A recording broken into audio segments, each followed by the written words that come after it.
How to claim live rewards on TikTok. Hey everyone, it's me Jessica from Create, Login and Delete. So let's get started. Claiming live rewards on TikTok is a great way to earn gifts, coins, and other perks while streaming. First of all, open the TikTok app on a mobile device and make sure you are logged into your TikTok account. Now, once inside your TikTok, all you have to do is tap on the profile icon of yours at the bottom right corner of your screen and navigate to your profile page. You can see profile option available there. Tap on it.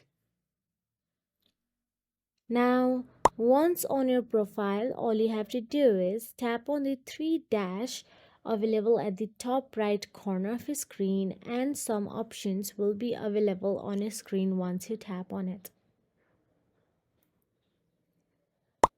From there, tap on the balance option available there. Now, check your gift earnings and diamonds. Tap withdraw next to your diamond balance and choose a payout method and follow the prompts to complete the withdrawal.